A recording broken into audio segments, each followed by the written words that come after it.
মানুষ পরিবর্তনশীল। তোমাদের দোয়ায় এন্ড ভালোবাসায় আজ আমি এত দূরে এসেছি। খালার বাসায় গিয়ে কি কি করলাম এভরিথিং থাকছে, ভিডিওটা শেয়ার করে প্লিজ পাশে থাকো।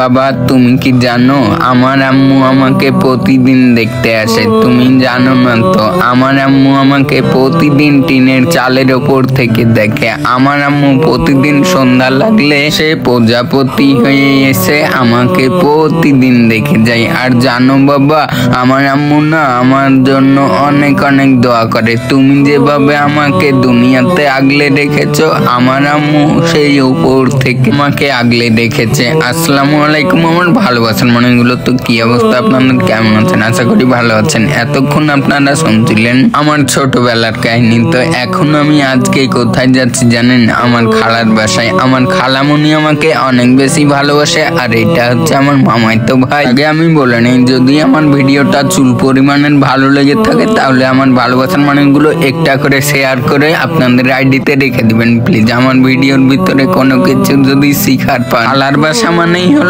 শীতকালের পিঠা খাওয়ার আড্ডা। কারণ আমার তো আর মা নেই, আমাকে পিঠা বানিয়ে কে দিবে বলেন? তাই আজকে চলে এসেছিলাম আমার খালার বাসাতে। আর সেখানে আমার ভাস্তি আগে থেকেই এসে বসেছিল। সে আমাকে দেখে অনেক বেশি খুশি হচ্ছিল। তো তাকে নিয়ে আমি খালার বাসার চলে যাই। দেখো ভাই, আমি কিন্তু বেশি বড় লোক না। আমার গরিব খালারা আমার জন্য বানিয়েছিল হালুয়া ভরা পিঠা। এটা ছিল আমার ভাবি। আর এখানে আমাকে দিয়েছিল চাকতে, আমাকে হালুয়া চাকতে দিয়েছে। দেখো ভাই, আমি প্রথমেই বলেছি আমরা কিন্তু সেরকম বড় লোক না। আমার খালারাও অনেক গরিব মানুষ, আমরাও অনেক গরিব মানুষ। তাই বলে কি আমরা পিঠা পুলি খেতে পারবো না বলো? আমার মতো কে কে শীত পড়তে না পড়তেই খালার বাসায় নানির বাসায় এসে পিঠা খাওয়ার জন্য ধুম লাগাইছে? হালুয়া চাখা শেষ হলে আমি চলে যাই আমার খালার রুমটা একটু দেখাতে। এই যে দেখো ভাই, আমার খালার ভাঙ্গাচুরা বাসাতে এসেও আমরা অনেক শান্তি পাই। কেন শান্তি পাই তোমরা কি জানো? কারণ এখানে আমার খালামণি বেঁচে আছে। আর খালা মানে কিন্তু দ্বিতীয় মা।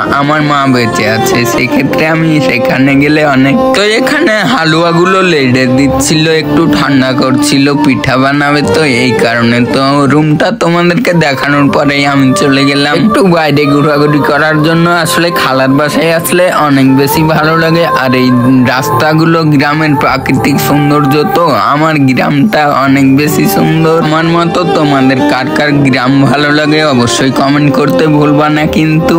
আর এখানে গিয়ে তালের গাছের উপরে একটা সাপ মামাকে দেখতে পাই, আমরা তো সেখানে ভয় পেয়ে যাই। আর এখানে এসে আমার একজন ভালোবাসার মানুষের সঙ্গে দেখা হয়। সত্যি তো এটা যে আপনারা যে আমাকে এই প্রতিবন্ধী ছেলেটাকে এত বেশি সাপোর্ট ভালোবাসা দিয়েছেন, সত্যি আমি অনেক বেশি খুশি। দেন আমরা সেখানে একটু ঘোরাফেরা করার পরে চলে আসি খালার বাসার সামনে। আর সেখানে এসেও আমার একজন ভালোবাসার মানুষের সঙ্গে দেখা হয়ে যায়। So I love you. সবাই ভিডিওটা শেয়ার করে পাশে